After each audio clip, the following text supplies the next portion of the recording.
70 सालों में जो ना हुआ वो अब हो रहा है। रियाना के एक ट्वीट के बदले एमईए का फरमान और एक hashtag campaign. India against propaganda जंग में कौन जीत रहा है और किसकी प्रोपेगेंडा पकड़ी गई है, जानेंगे आज के एपिसोड में। और साथ ही साथ इस पूरे बवाल में सबसे ज्यादा फायदा किसको हुआ। पिछले कुछ दिनों में बॉर्डर्स पर इलेक्ट्रिसिटी उड़ा दी गई है, पानी सप्लाई बंद कर दी गई है, इंटरनेट बैन कर दिया गया है, पुलिस पैरामिलिट्री डिप्लॉय कर दी गई है, कंक्रीट बैरिकेडिंग उड़ गई है स्पाइक्स के साथ। आज तक ऐसे नजारे कश्मीर में दिखने को मिलते थे, लेकिन देखिए राष्ट्रीय एकता का प्रतीक देते हुए अब ये नजारे आपको दिल्ली के बॉर्डर पर मिल जाएंगे। भक्तों की भाषा में किसानों को इस तरीके से बैरिकेड करना, उनका इंटरनेट एक्सेस कार्ड देना मास्टर स्ट्रोक कहलाया जाता है। लेकिन आम इंसान की नजर में और भाषा में और इंटरनेशनल मीडिया की आंखों में इसे ह्यूमन राइट्स वायलेशन कहा जाता है। लेकिन ये टू मच डेमोक्रेसी के चकाचौंध में हमें ये सब दिखता नहीं है, पर ये साफ साफ इंटरनेशनल प्रेस को दिख रहा है। हमारी प्रेस को नहीं दिखता है, वो तो बेचारी ओप्रेस हो चुकी है ना। लेकिन यही देखकर पॉप सिंगर रियाना ने एक हल्कू सा ट्वीट कर दिया, उतना ही कैजुअल और हल्का जैसा कि इंस्टाग्राम पर डैशबोर्ड वाली स्टोरी होती है। रियाना ने एक CNN आर्टिकल शेयर करते हुए बस इतना लिखा, why aren't we talking about this, हम इसके बारे में बात क्यों नहीं कर रहे हैं। अब आपको तो मालूम ही है कि सरकार के खिलाफ कोई भी चू भी कर दे तो कंगना दीदी उस पर नॉइस पोल्यूशन का चार्ज लगा देती है और सीधा अपना घोड़े पे बैठकर चार्ज कर देती है। और ये तो 100 मिलियन फॉलोअर वाली बेइज्जती थी रियाना से। दीदी हो गई शुरू सबसे पहले बार, तो उन्होंने बोला कि देखिए लोग इस पे बात इसलिए नहीं कर रहे हैं क्योंकि देखिए ये फार्मर्स तो है ही नहीं, ये तो टेररिस्ट हैं और ये इंडिया को बांटने की कोशिश कर रहे हैं जिससे इंडिया कमजोर हो जाए, फिर चाइनीज कॉलोनी बन जाए। ये कहते हुए उन्होंने रियाना को, जो कि दुनिया की one of the most famous singers हैं, रिचेस्ट फीमेल आर्टिस्ट है, कहा कि आप गधी हैं, बैठ जाइए। अब देखिए शराबी को तो एक पेग में ही वो टाइट हो जाता है, लेकिन कंगना दीदी एक ट्वीट में उनको चैन कहां मिलता है। अगले दिन फोटोज के साथ रियाना पर कंगना ने फिर से सर्जिकल स्ट्राइक बोल दिया, फोटोज का कोलाज लगाया और बताया लोगों को, देखो रियाना के अभद्र कपड़े हैं और मुझे देखो, मैं शालीन भारतीय नारी हूं, मेरे कपड़े ज्यादा हैं तो मेरी लॉजिक भी ज्यादा होगी, मेरी नॉलेज भी ज्यादा होगी। मैं नहीं कह रहा हूं, ये कंगना का लॉजिक है। राइट विंग रोल मॉडल के कपड़े वर्सेस लेफ्ट विंग के रोल मॉडल के कपड़े। हिंदी में कहा जाए तो करारा जवाब, इंग्लिश में कहा जाए तो स्लट शेमिंग। देखिए आजकल ट्विटर ना सोशल मीडिया प्लेटफॉर्म कम भक्ति की मंडी ज्यादा बन गई है। कंगना यहां की ठेकेदार है और जो जितनी गाली बक सकता है वही वहां का सबसे बड़ा भक्त। खैर, जब रियाना का रिप्लाई नहीं आया तो उसे कम्युनिस्ट बोल दिया, फिर भी रिप्लाई नहीं आया तो रियाना को इतनी बार पॉर्न सिंगर बोला कंगना ने कि सच में फॉर्मर पॉर्न स्टार मिया खलीफा भी आ गई ट्विटर पर और उन्होंने भी फार्मर प्रोटेस्ट को अपना समर्थन दे दिया। रियाना ने दिन का चैन खराब किया और मिया खलीफा ने भक्तों की रातों की नींद उड़ा दी। लिटरली बीच में दिलजीत पाजी भी आ गए, उन्होंने लॉन्च कर दिया पूरा का पूरा एक नया गाना as a tribute to Rihanna. इस पर फिर से कंगना दीदी भड़क गई, बोली कि ऐसा कैसे हो सकता है, इतना जल्दी गाना कैसे बना सकते हो, सारी की सारी प्लानिंग है तुम लोग में। और फिर वो भिड़ गई, फिर से तू तू मैं, फिर से दिलजीत के साथ शुरू हो गई। कंगना भूल चुकी है कि पिछले बार कितनी बुरी तरीके से मार पड़ी थी, जिसके बारे में हमने आपको पूरा एपिसोड बना के बताया था। दिलजीत और कंगना ट्विटर पर बिग बॉस खेलते रहते हैं, हर हफ्ते हर वीकेंड में एक बार वार होना जरूरी होता है।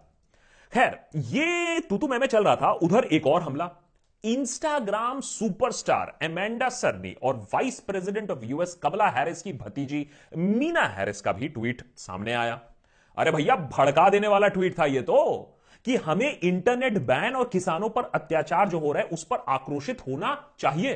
बताइए फॉरेन पावर हमें ये सब करने को बोल रही है।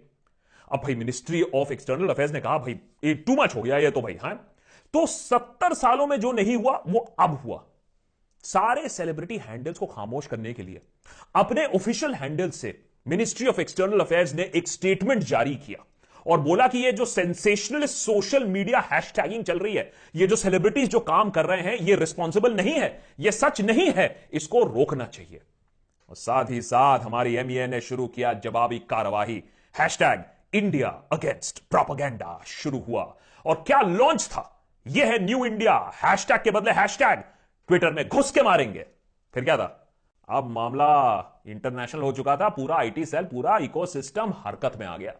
कैंपेन इतना जबरदस्त चला कि जो इंडियंस तब यूनाइट नहीं हुए थे जब 2 महीने से ज्यादा समय पर किसान ठंड में बारिश में प्रोटेस्ट कर रहे थे, तब यूनाइट नहीं हुए थे जब 100 से ज्यादा किसानों की मौत हो गई, तब यूनाइट नहीं हुए थे जब इंटरनेट बैन हुआ, वाटर सप्लाई कट ऑफ हुआ, प्रोटेस्ट रूट बंद कर दिए गए, कंक्रीट बैरिकेडिंग हुई, वो एक पॉपस्टार के ट्वीट के खिलाफ यूनाइट हो गए।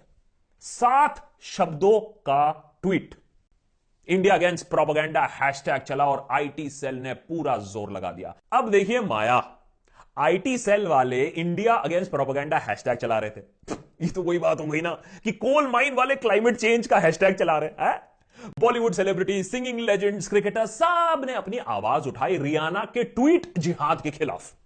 अक्षय कुमार से लेकर करण जौहर तक और सचिन से लेकर विराट कोहली तक सब ने ट्वीट किया। अरे भाई, बॉलीवुड ने तो ट्वीट किया ही किया, उसमें कोई सरप्राइज की बात नहीं है, लेकिन रियाना के एक ट्वीट के रिप्लाई में लगभग पूरी की पूरी इंडियन क्रिकेट टीम बैटिंग करने आ गई, बोथ फॉर्मर एंड प्रेजेंट। इतना अच्छा तो ये लोग गाबा में नहीं खेले जितना ये लोग फार्मर्स के साथ खेल गए। भाई देखिए, भक्ति का कोऑर्डिनेशन देखिए आप। हां, सबकी भावना, सबकी भाषा, सबकी वोकैबुलरी एक समान थी। भक्ति और एमिकेबल शायद सबके रगों में दौड़ रहा था। मिले सुर मेरा तुम्हारा इतना हो चुका था कि अक्षय और साइना नेहवाल की तो वर्ड टू वर्ड से सुर मिल गए। शब्दों का कॉपी पेस्ट सुना था, भावनाओं का copy paste, master stroke. Back to Kangana. अब ये सारे टेंशन अगर बड़े बड़े फिल्म स्टार और बड़े बड़े क्रिकेटर्स ले जाएंगे तो कंगना से तो स्पॉटलाइट छीन गई ना।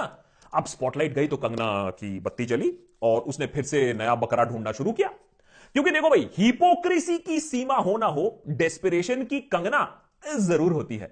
कंगना ने पकड़ी तापसी और की अपनी ट्विटर वापसी। अभी तापसी ने सिंपल सी बात कही कि एक ट्वीट से हमारा देश हिल थोड़ी ना जाएगा। तो जवाबी कार्रवाई में 4 रिप्लाई दिए कंगना ने और बताया कि वो तापसी बी ग्रेड एक्ट्रेस है, फ्री लोडर है, पालतू है, और तापसी की मां को भी उल्टा सीधा बोल दिया।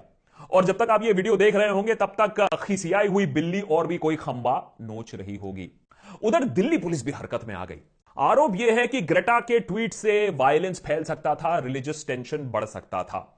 साथ ही साथ ग्रेटा ने एक डिजिटल टूल किट शेयर किया था जिसमें लिखा गया था कि प्रोटेस्ट कैसे किया जा सकता है। अब कलयुग का जमाना है जी, 18 साल की लड़कियां देश के लिए खतरा बन चुकी हैं। एक जमाना होता था कि बड़े बड़े टेररिस्ट ऑर्गेनाइजेशन देश के खिलाफ काम करते थे, अब बच्चियां भी देश के खिलाफ काम कर रही हैं। अब देखना तो यही है कि मियां खलीफा पर एफआईआर होता है या नहीं होता है।